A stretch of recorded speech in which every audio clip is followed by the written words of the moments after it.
Hi guys, it's Carrie, and we are off of the farm today. It is Fertilizer Friday, and I am going around to all of my family members and fertilizing all of their container flowers, and I am also putting fertilizer on their plants that are in the ground. So I thought that I would show you what I do on Friday for my family.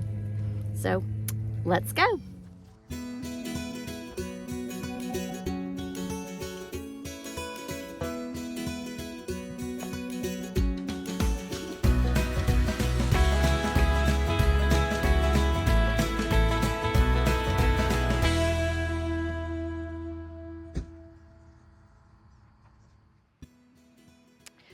Okay guys, as you can see, I've got all my stuff to do flowers, hydrangeas, ferns, roses, everything. So it's all right here. This is my bucket that I use for my master gardeners. It has everything in it. It has my nippers, my gloves, all of my tools, extra neem oil that we're going to be treating a plant with because they've got spider mites. I've got to go to the store and get a sprayer to put that on. I've got some mosquito bits because we're going to need to get some fungus gnats away from some plants. And then I've got the Proven Winners continuous fertilizer that I'm going to put in a pot that I bought Mom for Mother's Day from the Master Gardener's plant sale. And then I've got my handy dandy knee pad. And so I bought this, and it's a Yeti bucket. And I bought the bucket as a Yeti. I know that other buckets end up deteriorating over time when they're left in the heat and stuff. I always keep my bucket in my car because I never know when I'm going to be doing somebody's house. So I've got that, and I wanted a bucket that would last. So I've got that, and then I purchased this little organizer that goes around it. It just snaps on, and I also have some more nippers in it. And then anything else that I might need, I will just stick in these little pockets. It has like a little keychain fob that if I needed a key, I could do that, and then it'll come off, and I can remove that and go to like the shed and get something done, and always have my keys with me. So that is great. I bought all off of Amazon. I also did get a top that's a pad, and it swivels, so that's going to help my knees a lot. So a little swivel there, a little swivel. So that is awesome. So we're going to go ahead and get this done because I have 4 houses to get done today, and I have to finish planting up all of my plants that I bought at the Master Gardener's plant sale. I think it was May 10th. So it is, they've got to get in the ground today. So today is the day to do all of this. We're going to be doing tons and tons of stuff. So guys, thank you so much for joining me as I work on the houses in my family for their beautiful gardens. If you know anyone in the area that needs their pots watered and fertilized on a weekly basis, just let them comment below, or they can email me. My email is in the description below. Also, thank you for joining us today. If you've not subscribed, go ahead and subscribe for free. And right beside that subscription button is a notification bell. If you hit that notification bell, you will be notified each time that I upload a new video. So guys, let's get started.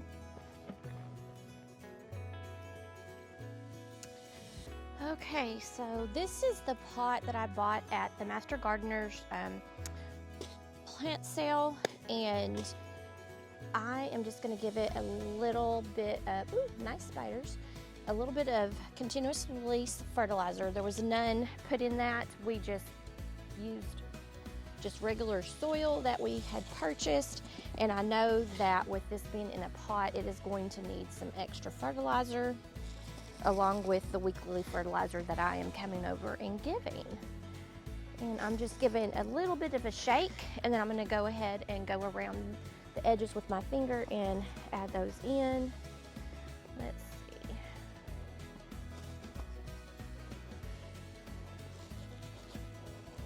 Okay, so we've got that. Now you wouldn't want to do this with a synthetic fertilizer because this will burn, or synthetic fertilizers, if you just did that, it will burn your plants and your plants will completely fry and die. But this is a natural fertilizer so it will not burn your plants like that. So I'm excited about that. Since it is in a container, you will have to water it probably every other day, especially if you live in a dry, hot climate. So let's go ahead.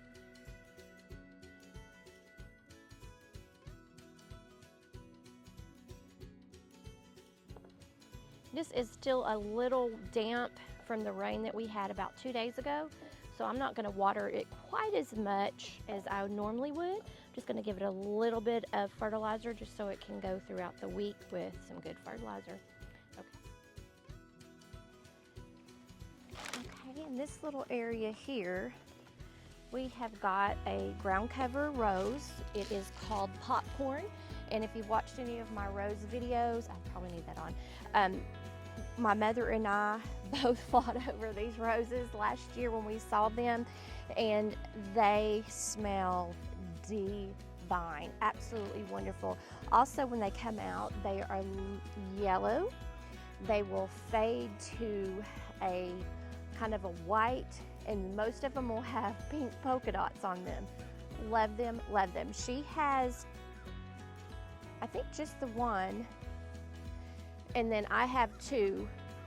So I put this on her roses once a month during the summertime, and this helps feed them and also control aphids and I was gonna say June bugs, but not June bugs, but Japanese beetles. It also protects against black spot, powdery mildew, which we have a lot of problems here because we live in a very hot, very humid climate, so this will also help protect your roses from that, and rust and southern blight. So this is a great product. If you have something that's natural that you like to use on your roses, I would love to know what you use. Put it in the comments below so that I can try that out a little bit so that we can kind of move away from chemicals. But for my roses right now, this is the best thing that's helped keep all of our roses thriving and growing without any problems. And what I do, I put 1 capful once a month around the base of the plant, and so I'll just pull it back. Also, if you're in Arkansas or a southern climate, you need to watch for snakes. This is a very snaky area. We have snakes everywhere, so just be aware before you start pulling back stuff, okay? And then I'm just gonna you just kind of scratch it in so that any critters will not come and try to get them and take it away, or dogs or anything will come and try to get into it. But that's what we'll do, and then we just water it in. I'm not going to water this in right now because we've had rain 2 days ago and this area looks a little moist still, and it is ground, so it's going to retain a little bit more moisture than what potted plants will. Another thing that we are having difficulties with is our it's our hydrangea in the back, and I'm trying to recall the name, but I can't recall the name. Let me get over there and I'll show you it, and we're gonna have to do something because it is just not thriving. So I'm gonna have to pull out my books, do some reading, some research, and how I can make this hydrangea start growing and doing better. My hydrangeas at home are doing great. I planted them the same time I planted this, and this one just is not thriving. This is a limelight hydrangea that I had bought for my father years upon years ago, and it is just not thriving. However, when I cut it, it's great color. They're not trying to break the end is, but this one down here towards the base of the plant was not. I'm really not understanding what it is, but I'm just going to cut this off and see if I can get this to start coming back. We'll see. I know that this is not the time to cut this, but we thought that these branches were going to start producing, and they just are not. So let's just kind of make it a little bit pretty, and we're going to baby it this year. I might have to come back and dig it up and plant it somewhere else. I just don't know what the problem is or the issue is for beautiful thing here. It looked pretty good when we first planted it, and it did good for about a season or two. So this will be year 3, and it's just not thriving.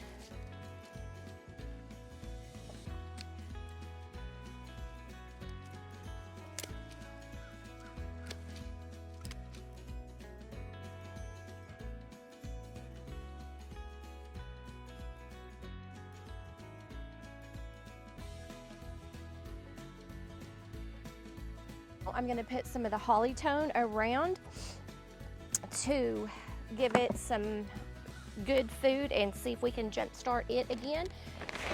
We will do this once a month during the growing season, and hopefully it will bounce back. If not, we're going to just see what my books say and possibly have to move this.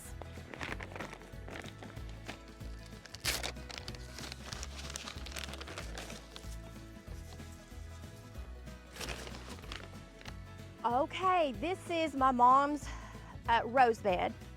We've only got 3, but it's beautiful. We love it, we love it, we love it. These are knockout roses that I have purchased over Mother's Days for my mom. Actually, we've got, I think, 2 reds and a pink, so they're a little different. I never thought I would love knockout roses, but when these are in full bloom, they are amazing. There are all kinds of buds up here. She said that she had just come out and she had gotten all of the old blooms off and deadheaded it. As you can see, she did. There's only a few blooms still up here. We will come back in. I know that she left a lot of rose hips on here, so if you want it to bloom again, you need to take the rose hips, the bottom of the rose off. Let me show you.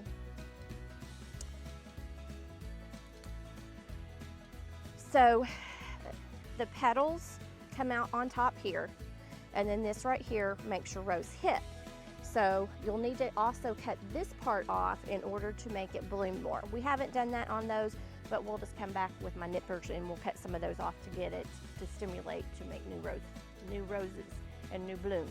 So that one's telling us maybe not, because there's still rose hips on it. This one is telling us good. She did a great job. I don't see any rose hips or any spent blooms on this one. So what we'll do, we'll go ahead and use the rose and flower care yet again. I do this once a month for all of these, and so far they've been great. I think I've proven these 1 or 2 times. Mom just comes out and just cuts them straight down, and then they come up. I'm going to use 1 capful, and we're going to check for snakes. This is a snaky area, and we're just going to shake it around the bottom of the tree. Now, if you just plant a rose bush, you do not want to use this. The directions say to use it after it is established. However, I did start using it on my popcorn rose bushes at home probably about 4 months after I had them in the ground. They were going and growing and getting tall and blooming. And I said, well, if they're that thriving that much, I'm gonna go ahead and use this, and it did fine.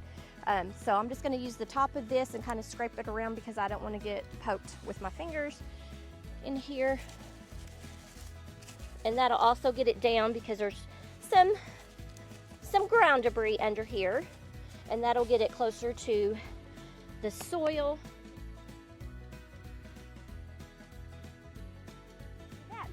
Hi guys, well, we are at house number 2. We have got a lot of stuff to do. Also, she is filling up some raised beds, and she has got some logs that have completely put in the bottom, and we brought over some leaf litter and some sticks to help her put in that. And then also we're going to go around. She's got several pots on her property that we're going to have to fertilize, so it's going to take a little bit longer here. But she's starting on this project, and you're going to do vegetables in these.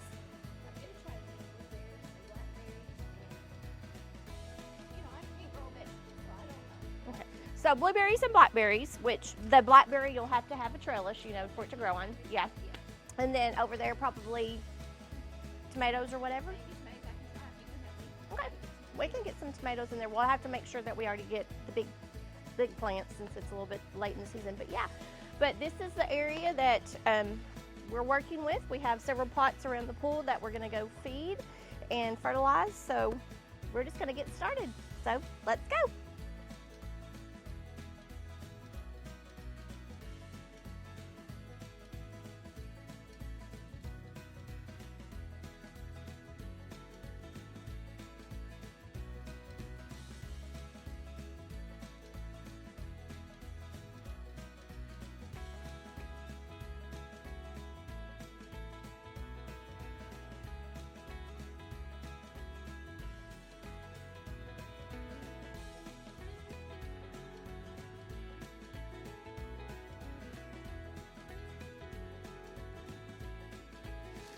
Let it take splice. And I have another bag. We need that. Yeah. Also, that's actual soil. Yeah.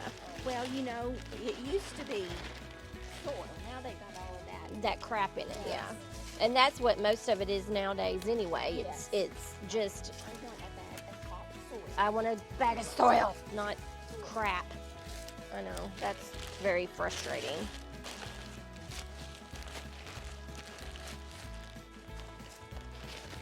I have one more. And we're probably gonna need them all. Bags of that. Okay.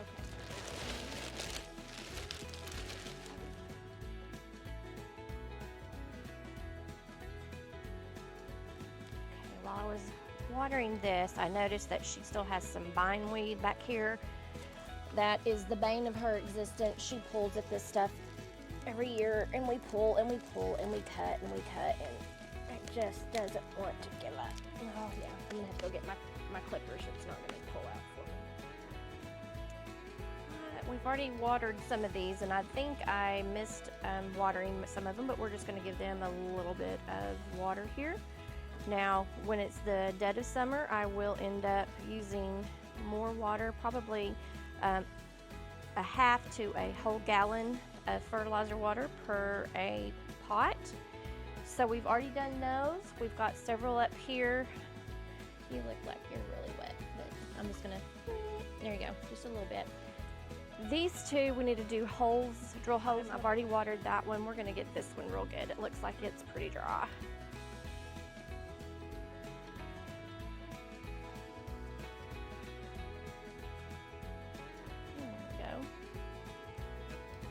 Go up around the pool and get those done and get the blueberry bushes planted, and then we will head on to our next house because we've got 2 more to do.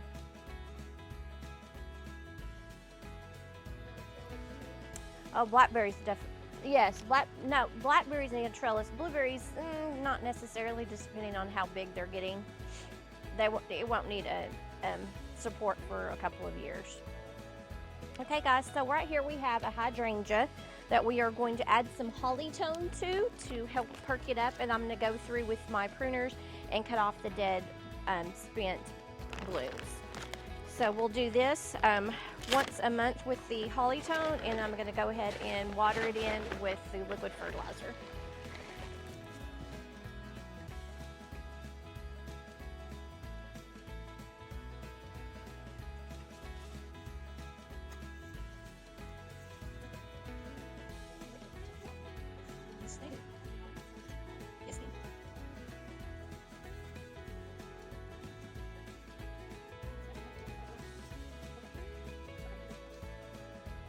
All right, guys, that is house number 2 down. Now we're heading on to 3 and then to 4. Let's get going.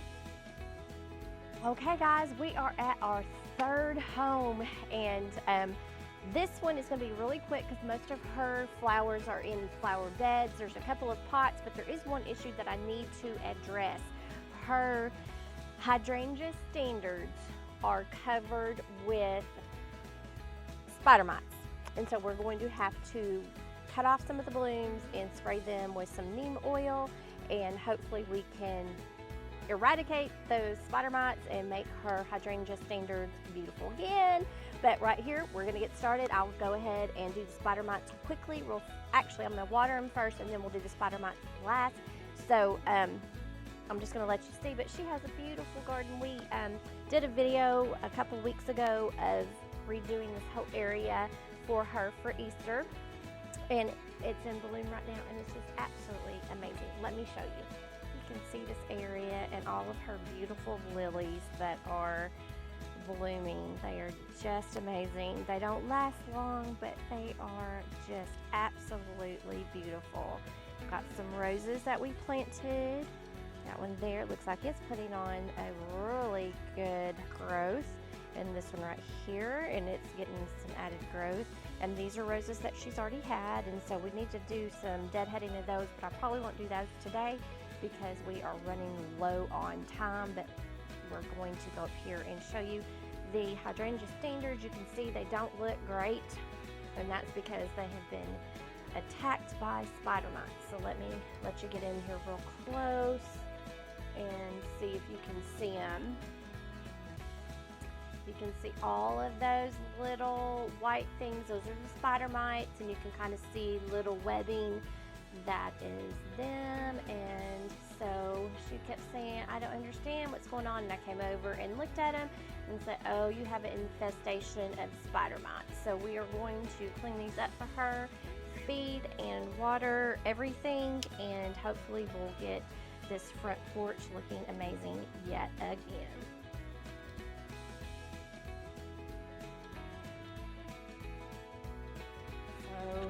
Mama's over there filling up the watering can, so I'm going to go ahead and start on the neem oil. I'm just going to put maybe a teaspoon in because it's just a little spray bottle that I'm going to be using. I did shake it up. I always shake everything up that I use unless it says on the bottle, do not shake. Other than that, I always shake it up because you never know what's going to end up on the bottom of the bottle and not, that's good, not mix well. So we've got that in there. I'll go ahead and put my gloves on. Also, I did bring trash bags to discard of the foliage that I am going to be cutting off on these hydrangeas, just because I do not want them anywhere on my property, in the property, anywhere. I'm gonna throw them away. No, it's not gonna come on the property. So we're gonna do that. I don't see any damage from that or any infestation. So I'm just gonna kind of try to do my best to put these in and just clip the very tip tops off. To get this off, and it's not going to look pretty for a while, but it will start to come up. I've got these same hydrangeas at my house. They will rebloom. It'll just take them just a couple of days or maybe a couple of weeks, but they will, because right now they're really stressed, and we need to get this out of here so that let me show you how bad this is, how bad the infestation is. Can you see all of that webbing? That is spider mites damage. I know it looks bad now, but it's better to do this than to leave it like that and let it continue to get spider mite damage off of it. And I don't even think you saw me do any of that clipping. Yay, so sorry. I didn't realize I had my thing off, but we clipped off all of the tops of the old hydrangeas. We're going to throw this in the trash. So no, we're going to leave it out here. I'm not going to leave it in the car. We're going to leave it right there for a while. Oh, yes, in the trash can. That'll great. Yeah. Okay, so now I'm just going to spray this neem oil all over these hydrangeas standards right here, and then water everything up. Mix it up. I'm going to try to get up here. I'm trying not to let it get on me. But I am going to soak every leaf on here, on this plant and the next, because you can look at them on the back side of this and see all the spider mites. Oh, here's another one. Yeah, look at that spider mite damage. Horrible, absolutely horrible.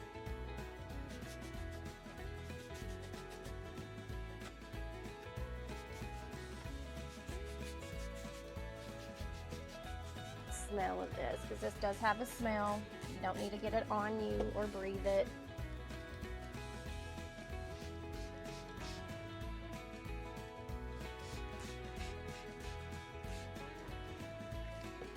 Neem oil, you would not want to spray this on any of your plants in the heat of the day, since they are in the shade. I'm worrying about that, and I'm not worried about any kind of butterflies or bees coming in right now because there are no blooms on this.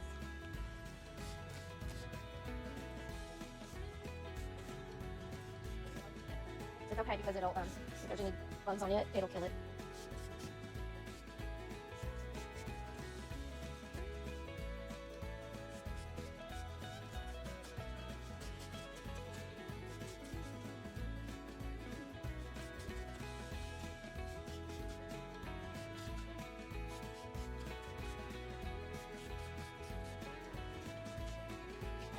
Now I'm just going to water up, guys, and then we'll be done with house 3. Is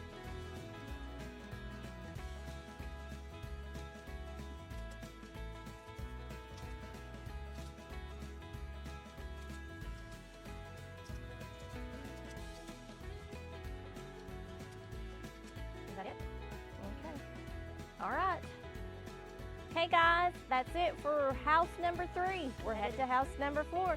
Let's go.